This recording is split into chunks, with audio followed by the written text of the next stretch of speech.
We have there are people who have fallen off the grid, and we don't know where they are or what they're doing. And I think when we look at our homeless children and families, there's the missing link.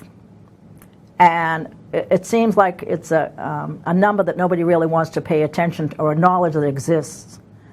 But if we don't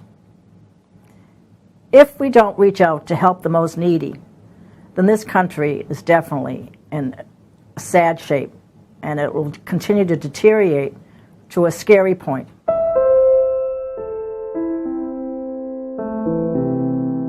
Where are we right now? This is the more southern end of my neighborhood.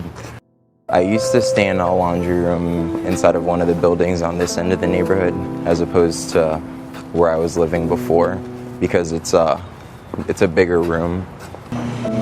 Sometimes we would take the chairs that are around the pool and we would bring them in here so that we could sit.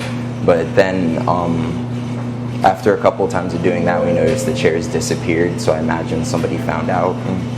But usually I would put my duffel bag and my mom's things along this wall.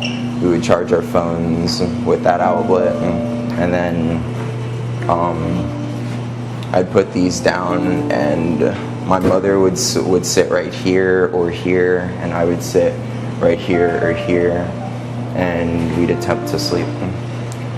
Now up against the wall. I would sit on this, and I would try to find an extra change of clothes and like use it to cushion this right here so that I wasn't lying up against the metal. And I would like make some attempt to like put myself in a position that I could fall asleep. It was usually extremely difficult. Like if I slept in here, I wasn't gonna get more than 4 hours of sleep in the night. But we made do. Now some nights my mother was with me. Some nights she wasn't. There were certain nights when she would be at that job that I told you paid her poorly in Miami, and I would be up here and I wouldn't have a place to stay, so I'd stay in the laundry room alone. And if I was outside alone, those were usually the worst nights, because it's hard enough to go to sleep on a metal on a metal washer, knowing that you were once sleeping on a memory foam mattress. But it's harder when you know that there's no one else there. It breeds a feeling of loneliness and makes me feel like more of a loser than I normally felt like while I was dealing with this situation.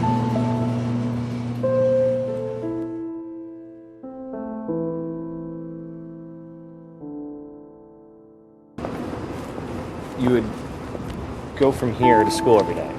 Yes. And how would you do that? There's a tiny bathroom inside of there. I would either freshen up in that bathroom, wash my face, wash my armpits. If I wash my face and pits, then I don't have to worry about looking dirty or smelling dirty. And then I would bike from here to my school. How far was that? That was somewhere between 11 and 12 miles. Every day? Yeah.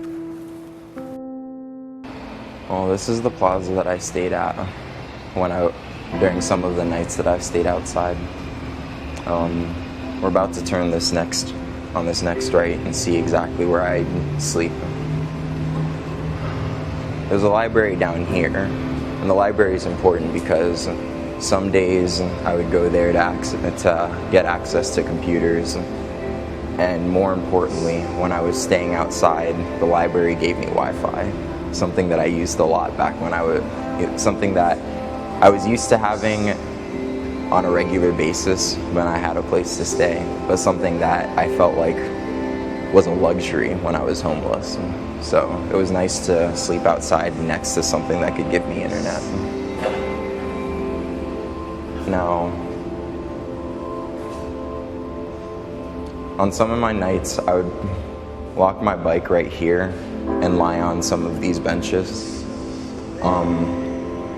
These were the nights when the mosquitoes weren't too bad. This is where I would stay on the nights when I wanted to make sure no one saw me. At night, the back of this plaza is usually completely empty, so if I stayed right here, no one would see me. Letting other people know how bad it is, because then there's this look that they give, this look of pity, and I hate the look of pity. It makes me feel as though I'm inferior to the person I'm speaking to. And I just wish I had a person that I could speak to and not feel that feeling.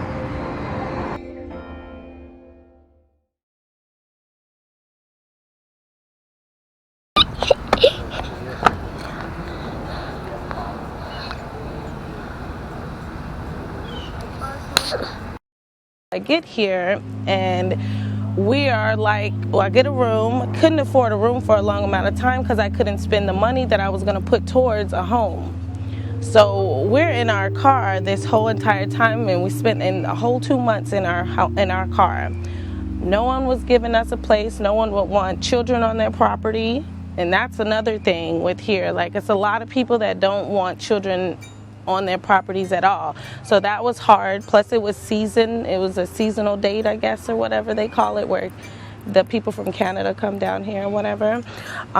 So we stayed in our car for 2 whole months, having to take a bath at a literal CVS or Walgreens or whatever we could early in the morning. We would basically sleep behind Winn-Dixies. We would sleep in like on the side of people's houses, on the driveway, find safe neighborhoods to be in. For a whole 2 to 3 months we did this. And the way I stay uplifted with that, I know it's like super depressing to be in your car, but I just have to keep that positive energy going. Like, I'm a very bubbly person, so I try and keep it going that way. Just keeping positive and keeping her in my brain at all times, at 24/7, because I know she can't defend herself or take care of herself. So that gives me my power motivation. I'm being such a crybaby. Is that your rock? She's my rock. She's my everything.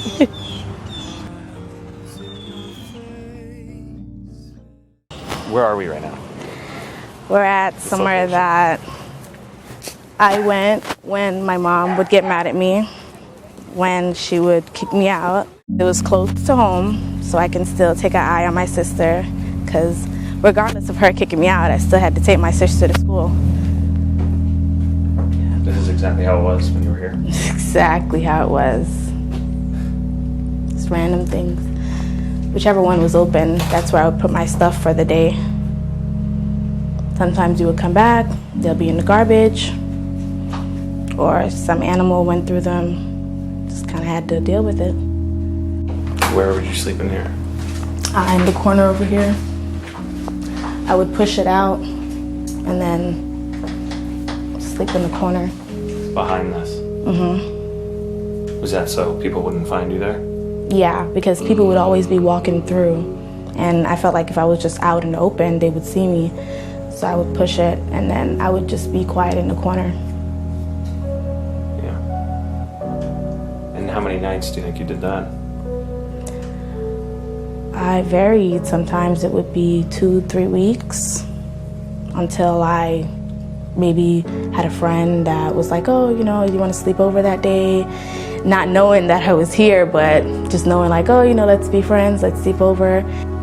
And I just had to keep coming back, use the sink, and then that's how it would be. How did you make it through so many nights like that? I mean, what mentally kept you going? Mentally, nothing. I was in pieces. I tried to commit suicide right in that pool, and didn't work. Put a bag over my head, and I tied it up. I jumped in, and the bag popped. Countless times I tried, and then it didn't work. And I tried again, and then just got to the point where I was just like, if I die, who's gonna take my little sister to school? My mom's not gonna do it. My older sister's not gonna do it. who's going to take care of her? Who's going to make sure she takes a bath? You know, who's going to make sure she eats? And so I stopped. And I just said to myself, you know what? We just have to deal with it. No, it's like, I could just picture myself literally just right in that corner every night. Like, I honestly don't know how I went through it. Like, looking back, I'm like, why did I even keep trying, you know? Why? Sleeping here, it was disgusting. Having to use the sink to clean up every morning, I don't know if I could do that again. This time, suicide would have to work, because I don't know if I would even be able to go back in there and even take a seat. It just can't. It wouldn't work.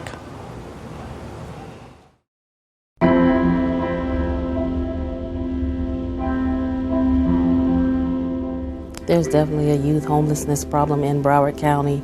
I believe that Broward is one of the higher ranking counties for youth homelessness. Right now we have about 170, I believe, homeless youth, those that are living on their own without a parent or guardian.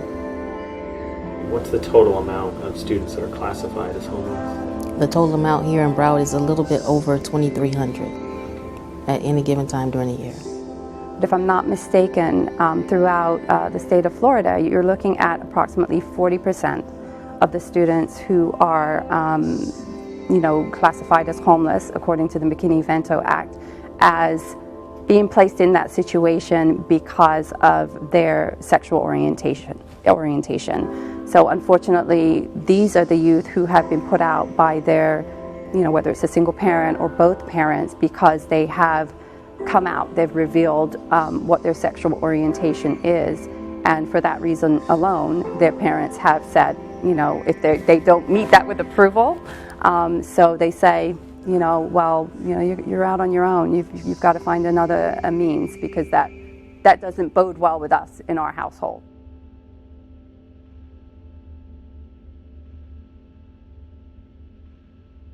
I think what you're doing is bringing light to this issue. I think we just need to amplify it and magnify the voice of the media and the voice of these children and young adults, so that we as a community, healthcare community, the school community, the business and industry community, need to be compassionate and basically embrace these young adults and children, so we can bring them back into the fold and do something for them to help them fulfill their mission and their dreams. Wait a second. I'm going to throw this starfish into the ocean. I made a difference for that one. You know the story. The child on the beach throwing the starfish back into the sea. It just takes opening your eyes. It takes reaching out. It takes making a commitment. And Broward County has the resources, it has the technical collateral to do this, it has great community leaders and partners and educated folks. Remember, this problem, this challenge, because it is a challenge, is right in front of us. We see it every day.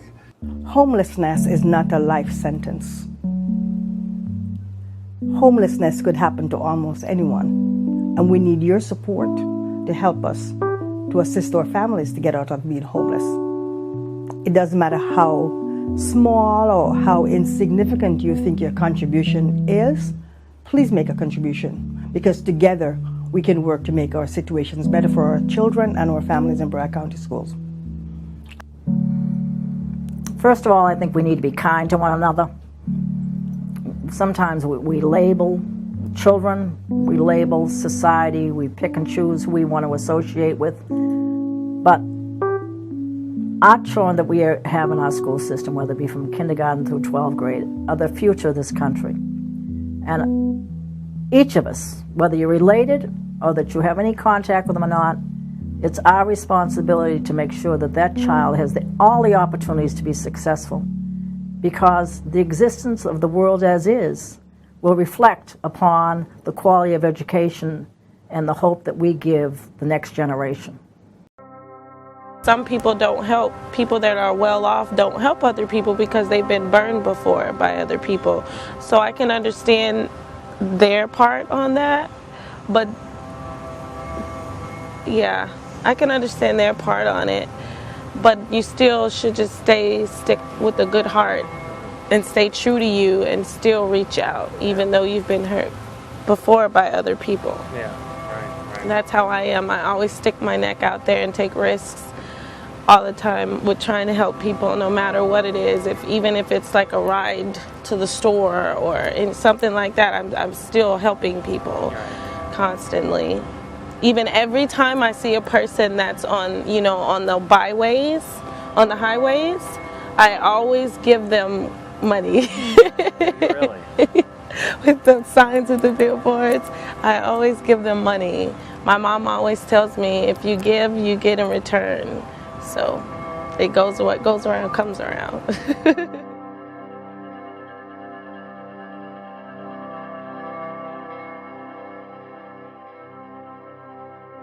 I think like this place is what allowed me to move on with my life, because after this was the place that started me with the talking. I didn't talk here much because it wasn't like a must, but this was a place that started me off, having me listen to other people, having me see that other children are at least homeless. And I always thought, well, why did my mother kick me out at such a young age, until a 12-year-old came? And I'm like, why are you here?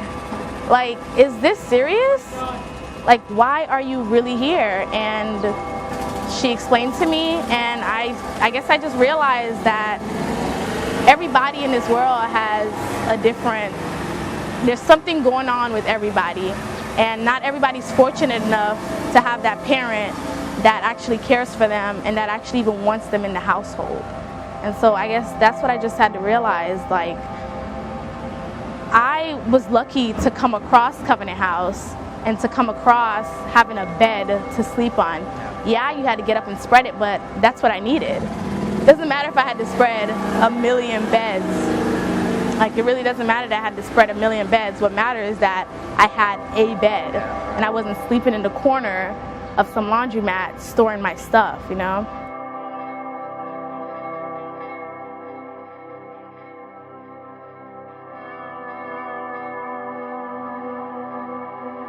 Set a goal. Tell yourself, find that one thing that you want more than anything, and tell yourself that no matter how bad it gets, I'm going to achieve it. Because that's what got me through it. Because I struggled with hopelessness. When things got to their absolute worst, I struggled with the feeling of, what if all that I've done up until this point was in vain? What if this is the life I'm meant to live for the rest of my existence? I've struggled with that feeling, but what got me through it was knowing that I'm working towards something that will get me out of this. In my case, college. I had it in my mind since middle school that I would leave my state for college. And I knew in middle school that there was no way my mother would be the one paying for my education. Even before the event, even before she had her stroke, we weren't doing great financially. So I knew even back then that if I was gonna go to college and I was gonna leave my state for college, I would need a full scholarship. So having that goal in my mind throughout all of those years gave me the drive I needed. So I think goal setting is a big thing. You have to find something that pushes you to keep striving, and then just do it.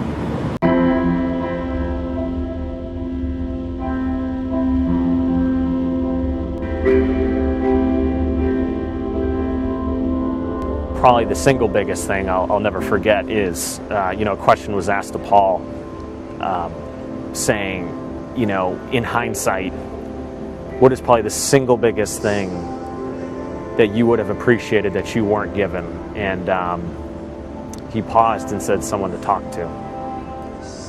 You know, and when he elaborated on that, he wasn't looking for sympathy. In fact, he abhors sympathy. He doesn't appreciate it at all.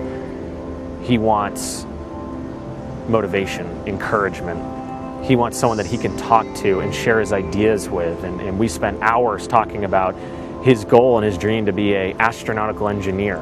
I mean, just an unbelievable goal. And some of the theories that he has already, you know, just amazing to see this mind of a child just open up. You know, I really hope that this production and this work that we've done has inspired each and every person watching this to look a little bit deeper, reach a little bit deeper, and look a little bit farther than what you may or may not see when you drive around this community, because the problem is camouflaged and it may be right in front of your eyes, but you don't see it, but it's there. And because it's there, we need to address it, and I believe we can. There's so many